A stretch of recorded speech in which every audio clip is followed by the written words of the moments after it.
Hola amigos y amigas de Epicentro, nuevamente llegó la hora de leer una dosis de realidad muy dolorosa que tenemos muy cerca de nosotros en Venezuela, a través de esta historia contundente, tremenda, de uno de mis escritores favoritos. Hay Festival me regala la posibilidad de encontrarme con gente que me encanta, y a Javier Moro lo conozco hace muchos años, desde muchos Colombia. Años, sí. Y está aquí Javier, bienvenido a Arequipa, bienvenido a Festival y gracias por estar en Epicentro en Hora de Leer. Muchísimas gracias y sobre todo gracias a ti, que siempre has apoyado mis libros desde que la primera vez me entrevistaste hace como 30 años en un telediario, en un noticiero en Bogotá.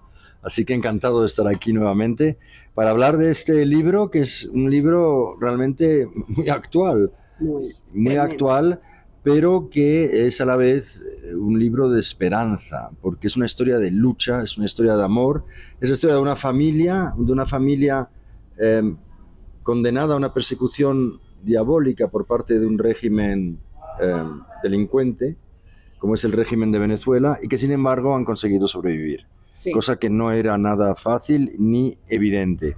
Es la historia de Leopoldo López, de cómo este hombre en las manifestaciones del 2014, cuando su cabeza fue puesta a precio por el régimen, en lugar de irse al exilio y vivir una vida cómoda, decidió enfrentarse al monstruo, decidió meterse en la boca del lobo realmente, a sabiendas de que le torturarían, de que le meterían en la cárcel, de que le harían un juicio, por supuesto, amañado, y fue lo que pasó. Le condenaron a 14 años de cárcel. Para entender la figura de Leopoldo López, es un poco paralela, es un poco parecida a la de Navalny, el opositor ruso, que también, cuando pensaban que iba a quedarse en Alemania haciendo oposición, decidió meterse en un vuelo rumbo a Moscú por ser coherente con sus ideas, por no dejar a sus seguidores atrás y por creer realmente que su ejemplo podría servir para por lo menos denunciar lo que pasaba en Rusia. Él lo pagó muy caro. Es distinto, porque el final de uno y de otro es distinto, ha sido pero distinto. Podía haber sido el mismo. Sí. Y es lo que cuento. Por eso digo que es un poco también una historia de esperanza, porque él se salvó, y quieras que no, hay un proceso. Ahora quieren repetir la historia con María Corina Machado. Quieren echarla del país como sea, porque ellos no quieren tener a los opositores dentro. Opositor que se va fuera, político acabado, se dice, claro, en Venezuela. Entonces ahora están intentando repetir la historia, pero la historia sí es verdad que a veces se repite, pero no siempre de la misma manera. A ver, entonces, para quienes no han leído Nos quieren muertos, es, como ya ha dicho Javier Moro. Antes tengo que decir, fui desordenada en el relato, pero Javier Moro es el autor de Pasión India, del Rojo, de una novela por la que hablamos ya estando yo en Perú, que es la de la Flor de Piel, y de otra novela de la que también quisiera que hablemos un poco, que es A Prueba de Fuego, y ahora presenta esta, que Nos quieren muertos. Es, como ya dijo, la historia de Leopoldo López, el sacrificio de un hombre, la lucha de una familia, la conciencia de un país. Leopoldo López se enfrentó. Y es un título un poco contundente, pero que dice muy bien lo que quiere decir, porque realmente los quieren muertos, no solo físicamente, que también, pero sobre todo políticamente, socialmente, y lo estamos viendo con todos los líderes que salen en Venezuela. El proceso es el mismo.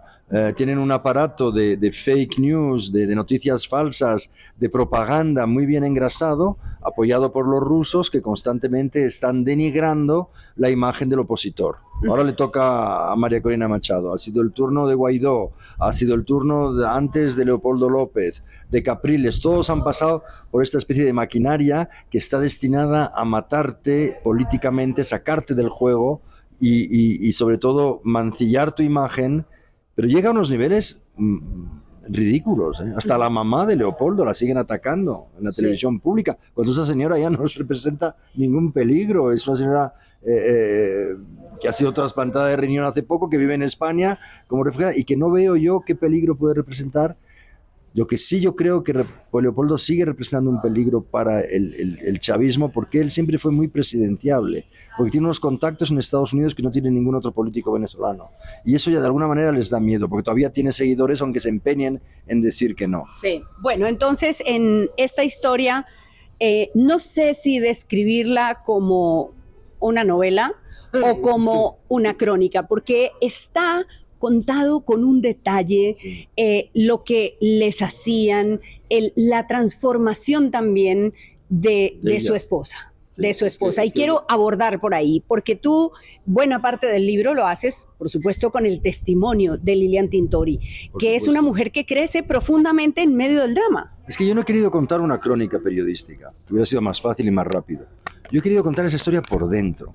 ¿Qué significa cuando un miembro de tu familia toma una acción heroica, pero de pronto está condenado a 14 años de cárcel y tú tienes 2 niños pequeños? ¿Cómo se vive eso? Lilian Tintori decidió no dejarse vencer, decidió recuperar su familia, decidió liberar a su marido. Y tenía todo en contra. Y sin embargo lo consiguió. Porque tuvo que transformarse de ama de casa a líder y activista internacional por los derechos humanos. Y esa transformación tan dramática era muy interesante de contar. A mí es que lo que más me sedujo de esta historia no es ya hacer algo por Venezuela, que por supuesto, es que la historia era muy buena. Claro. Es que es una historia de amor. Sí. Es que por amor esta mujer se transformó, la familia se transformó y consiguieron salvarse. Sí. Se salvaron todos, salvaron la piel. No salvaron el país, es verdad, pero Sí. se salvaron ellos, que ya es mucho. Sí, dices una historia de amor y cuentas en la novela que cuando él le propuso matrimonio le dijo, Sí. tienes que casarte, ¿estás dispuesta a casarte con Venezuela? Claro, él no quería porque él sabía que tenía unas obligaciones muy importantes, porque era un político muy, muy conocido en aquella época y muy relevante. Y entonces, cuando ella insiste que quería casarse, dice, mira, tienes que saber que si te casas conmigo también te vas a casar con Venezuela. Uh-huh. ¿Estás de acuerdo? Y entonces ella se lo pensó y dijo, sí, ok, acepto. Ajá. Y luego dijo, sabía perfectamente que yo sería la segundona en ese trío. Ajá, la Que primera era que Venezuela. la mujer, la esposa de verdad era Venezuela y yo era la amante. Ajá. Y eso Bueno. lo asumió desde el principio. Otra cosa que me pareció muy fascinante de la historia es cómo crearon y alcanzaron a sostener durante un buen tiempo una ficción para sus hijos, Sí. para unos Eso sería muy niños bonito, que no sí. tenían cómo entender que su papá estaba preso. Claro, ¿cómo le dices a un niño que tu papá está en la cárcel? En la cárcel van los malos. ¿Qué ha hecho papá para estar en la cárcel? Entonces había que contarles esto. Ella se inspiró de una película que se llama La vida es bella, Ajá. para de alguna manera retorcer la realidad para que ellos no la viesen con la crueldad con la que yo... Ella me contó una anécdota, por ejemplo, la primera vez que van a visitar a Leopoldo a la cárcel, iba con los niños y seguían a un custodio, iban cargados de juguetes, de objetos y tal, y le pidió al custodio, por favor, entre usted primero, abra la puerta, porque no quiero que los niños vean las rejas, y la puerta esa tan tremenda de hierro, de acero.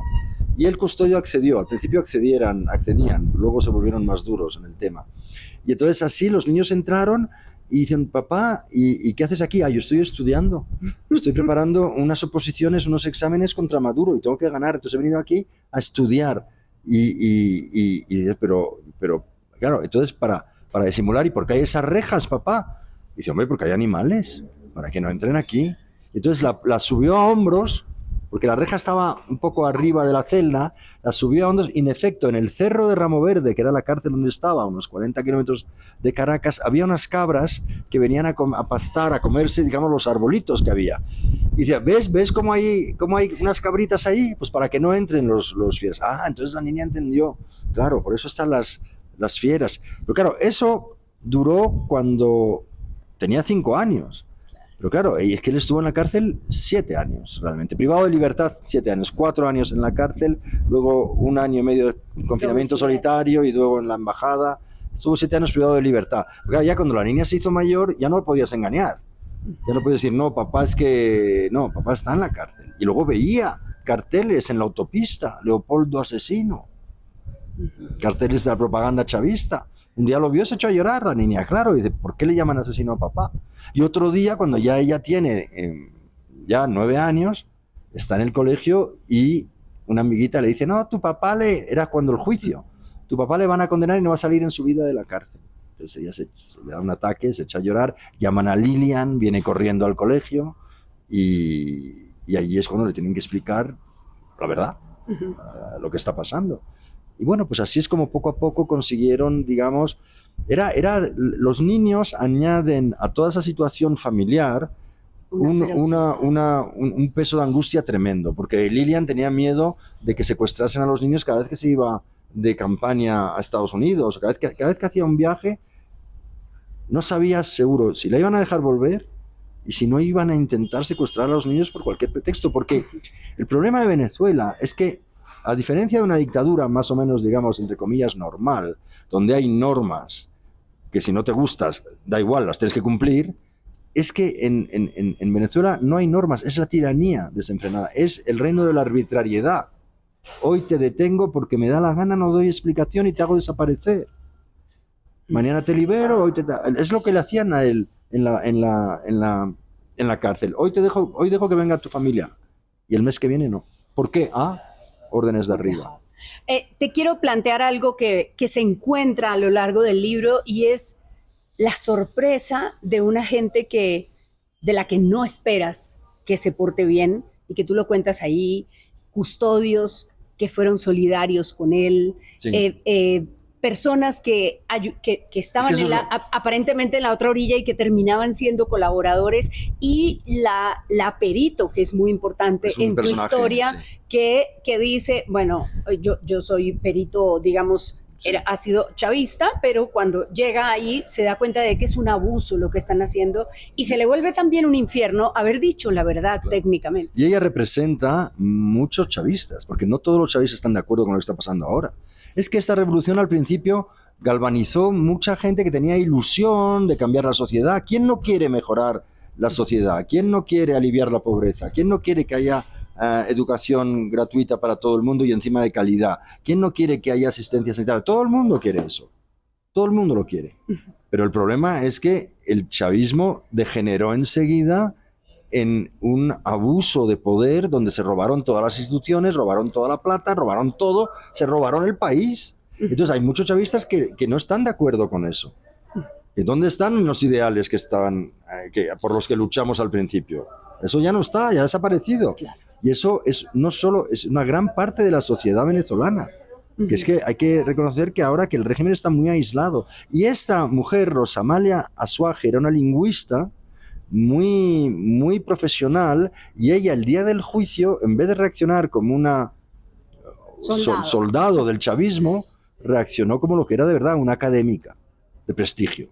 Ajá. Y no dijo lo que querían que dijese. Y eso le costó un infierno, porque de repente estaba en tierra de nadie. Para los chavistas había traicionado a los chavistas por haber dicho la verdad, y para los opositores todavía seguía siendo una chavista. Claro, una testigo pedida por... Pero es un personaje que representa a muchos chavistas. Muy, muy impresionante. Porque lo que es bonito en esta historia es que tampoco es una historia de blancos y negros, o sea, están los grises, hay gente que se ha portado bien a pesar de estar del otro lado, porque no podían, los custodios, por ejemplo, algunos ayudaron, la ayudaban, porque era un personaje muy conocido, Leopoldo López, y les impresionaba, y otros eran sádicos. Realmente. Hubo, por ejemplo, José Viloria, el director de la cárcel, que ahora es director del puerto de La Guaira, que es millonario, porque le han dado ese puesto para agradecerle los servicios de torturador en jefe, digamos, que tenía como director de la cárcel de Ramo Verde. Hay gente así, pero también había gente buena, sobre todo gente atrapada en ese sistema diabólico. Que estaba obligada a cumplir órdenes que en el fondo no querían cumplir. ¿Por qué escribiste Nos quieren muertos, Javier? Escribí Nos quieren muertos primero porque yo conozco Venezuela de mi juventud, entonces yo tenía allí una parte de mi corazoncito estaba ahí, y sobre todo porque en el 2020 me encontré con Leopoldo López y con Lilian Tintori en Madrid, acababan de llegar al exilio, estaban decepcionados, estaban deprimidos porque ellos no querían haber salido nunca de Venezuela.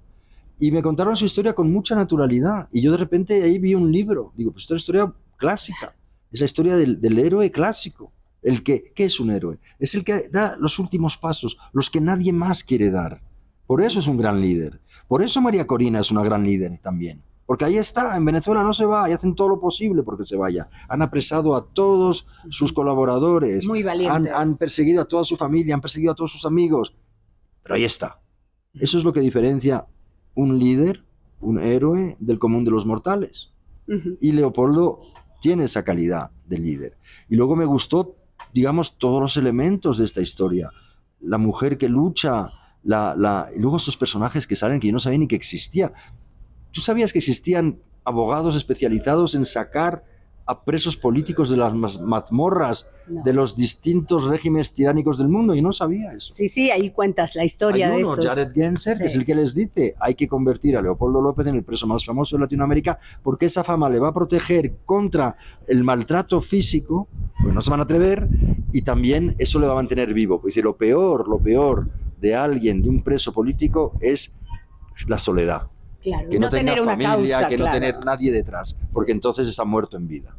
Y hay que constantemente hacer ver que está vivo, que está allí, que representa una causa y que esa causa... Y es lo que consiguieron. Al fin y al cabo, hay muchos venezolanos que ahora me dicen, no, porque el sacrificio de Leopoldo no sirvió para nada. ¿Cómo que no sirvió para nada? Sirvió para decirle al mundo que eso no era una democracia, que ese régimen era una tiranía, porque hasta entonces todavía muchas instituciones y mucha gente en el mundo creía que todavía eso era una democracia, era un régimen, digamos, válido. Y no lo es. Es una banda de delincuentes que han robado un país y que lo han, a ver, no solo lo han robado, es que lo han arruinado. Sí. Venezuela era el país más rico de Sudamérica y ahora es el más pobre. Y han matado con mucha impunidad. Y han matado y siguen matando con mucha impunidad. A ver, un régimen que encarcela a adolescentes por protestar después de haberse robado unas elecciones, ¿eso qué es? Eso no es un régimen político. Eso es una banda de delincuentes. Y esta historia de Venezuela no hay que verla en términos políticos de izquierda y derecha, que es lo que quieren ellos que lo veas. No, la lucha contra el imperialismo, que si no sé qué. No, esto es un problema mundial, que es la lucha de los que defienden los regímenes democráticos y la libertad contra los que defienden la tiranía. Así es, la libertad contra la tiranía. Bueno, pues... Estamos en esas hoy en día y Venezuela es un ejemplo de una lucha mucho mayor que se libra en el mundo entero. Javier, has hecho una linda novela, muchas gracias. Como siempre, ya nos hemos alargado y también tengo que recomendar A Prueba de Fuego. Una cosa chiquita sobre A Prueba de Fuego, es también la crónica de un heroísmo. Bueno, sí, pero hay a otro nivel porque claro. Eso es sobre todo el rescatar un personaje completamente desconocido. Un personaje que no se rinde, ¿no? Que se va para que un español. A los 40 años decide irse con su hijo de 10 años bajo el brazo a Nueva York a probar fortuna. Y él era muy optimista, obviamente, porque eso no se va. Y claro, le cuesta mucho, pero al final lo consigue. Y este hombre y su hijo, los dos se llamaban Rafael Guastavino, que es lo gracioso y lo dramáticamente interesante, porque los dos eran competidores, los dos eran geniales, los dos rivalizaban y eran padre e hijo. Y los dos se llamaban igual, Rafael Guastavino. Y entre los dos dejaron un legado de 1000 monumentos y obras en Estados Unidos en el siglo XIX. Y no solo eso, sino que marcaron un estilo arquitectónico que se ha ido imitando después en Estados Unidos. Y lo que es más curioso todavía es que es muy desconocido. Bueno, es una historia buenísima, que también recomiendo mucho.